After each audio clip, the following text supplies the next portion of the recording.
En plaçant les forces armées et de sécurité au cœur de l'action gouvernementale, notre ambition commune est de disposer d'une armée autonome, capable d'assurer la défense souveraine du territoire national, de protéger les intérêts fondamentaux du Mali, de contribuer à la sécurité et à la stabilité régionale et internationale. Les récentes attaques lâches des groupes armés terroristes contre les civils innocents traduisent largement leur désarroi face à l'intensification de la pression des forces armées et de sécurité sur le terrain. J'invite les populations à ne pas céder à la désinformation de ces groupes sans foi ni loi. Nous devons plus que jamais rester unis et solidaires face à l'illusion des imposteurs et de leurs sponsors étatiques. C'est unis dans l'action que nous réaliserons notre souveraineté.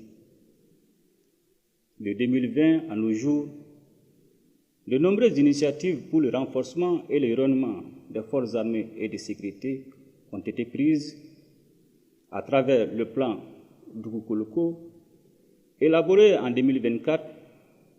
Nous avons pu davantage restaurer l'autorité de l'État et réaffirmer notre souveraineté sur toute l'étendue du territoire national. Dans le cadre de la mise en commun des efforts opérationnels face au terrorisme, l'opération Ansigignogon a permis d'accentuer la coordination opérationnelle et sécuritaire avec les pays frères de l'AIS.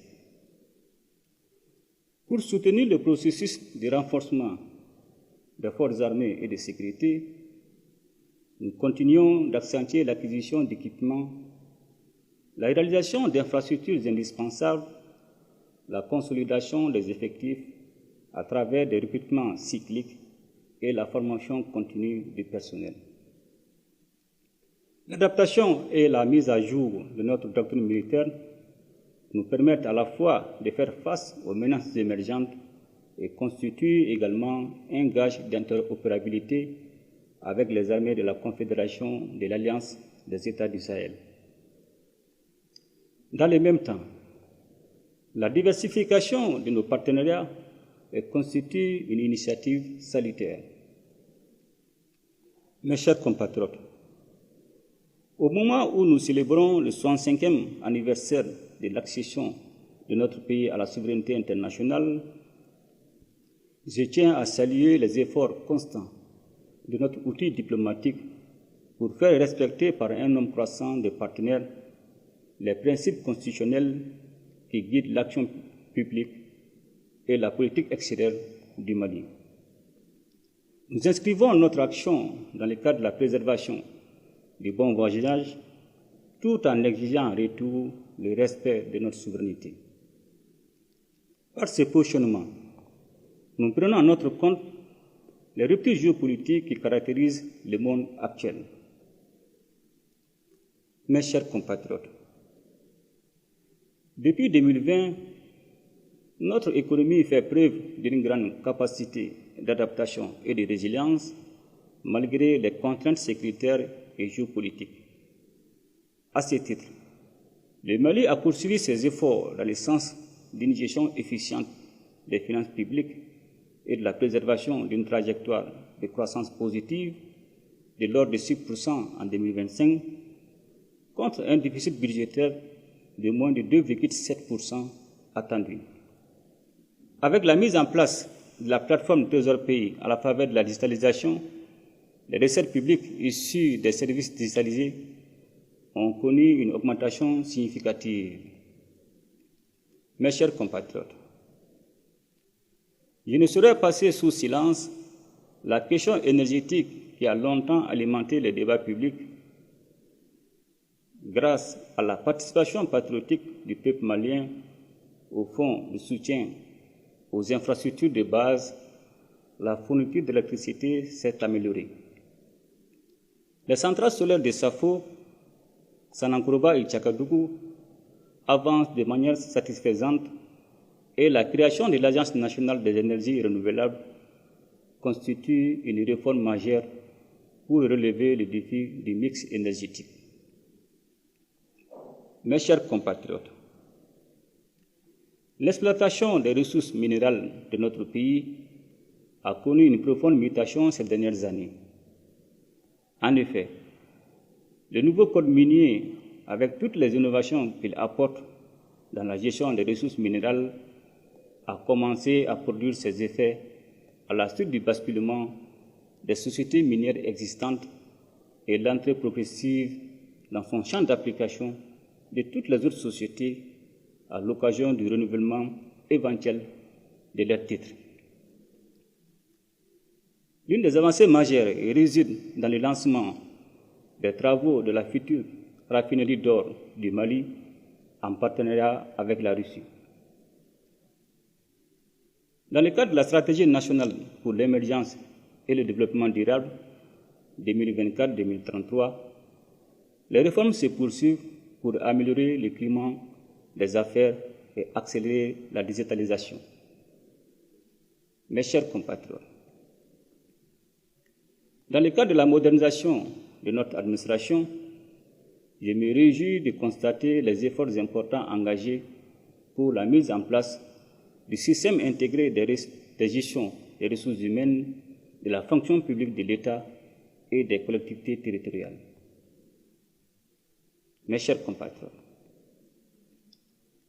ce 65e anniversaire de notre indépendance coïncide comme par un signe des temps avec l'adoption de la Charte pour la paix et la réconciliation nationale, un document de référence qui fixe désormais le cap pour la résolution durable des conflits dans notre pays. Elle vise par le dialogue à consolider l'indépendance et la souveraineté nationale, à stabiliser les pays, à favoriser le retour de la paix et à créer les conditions indispensables pour la relance économique et la bonne gouvernance. C'est le lieu de saluer les efforts inlassables des femmes et des hommes qui œuvrent au quotidien pour la pacification de notre pays. Aussi, la détermination du gouvernement a permis des réalisations majeures dans le cadre de la consolidation de la paix et de la cohésion sociale, sans lesquelles tout processus de développement serait voué à l'échec. Mes chers compatriotes, notre justice a connu de profonds changements ces dernières années, favorisant un accès facile des citoyens à la justice, ainsi qu'une meilleure administration de celle-ci pour répondre aux attentes pressantes des populations. S'agissant des réformes courageuses engagées, je salue les innovations majeures qui ont permis d'améliorer les conditions de poursuite des infractions liées à la corruption et à la délinquance économique et financière. Face à la persistance et à la gravité des litiges fonciers dans notre pays, il est prévu très prochainement la création d'un pôle national chargé du foncier. Mes chers compatriotes, dans le cadre de la refondation de notre système de santé, les États généraux de la santé se sont tenus en décembre 2024. Un plan décennal a été établi pour la prise en compte des grandes recommandations faites à cette occasion. Une plus grande attention sera accordée à l'accessibilité des services de santé à la population, au renforcement des capacités des ressources humaines, à la solidarité et à la lutte contre l'exclusion. Ainsi, pour améliorer la distribution des services de santé, les centres de santé de référence de cet arrondissement de Bamako seront érigés en hôpitaux de district. De nouveaux hôpitaux de district seront réalisés à Bla et à Kangaba. Ces nouveaux hôpitaux de district verront le jour dans les régions de San, Kouchala, Bukuni, Djoila, Nyoro, Bajangara et Koulikoro.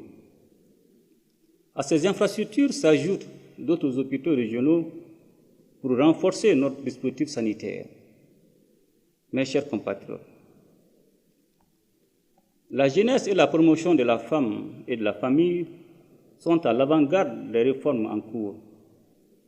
Qu'il s'agisse de l'éducation aux valeurs et à la citoyenneté, de l'employabilité ou même de la lutte contre le phénomène de la drogue, le gouvernement ne ménage aucun effort pour créer les conditions d'une participation effective de notre jeunesse et assurer la promotion de la femme et de la famille dans le processus de refondation et de développement.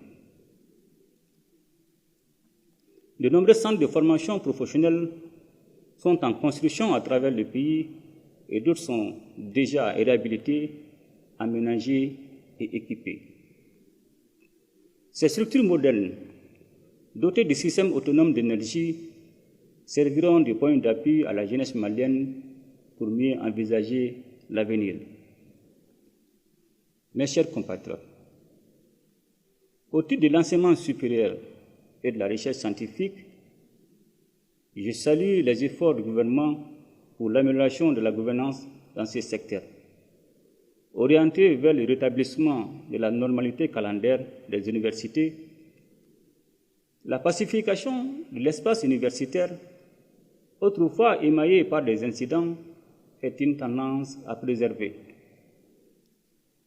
La création des universités dans les régions constitue un projet ambitieux pour continuer à développer les services publics de l'enseignement supérieur afin de répondre aux défis actuels et futurs de notre nation.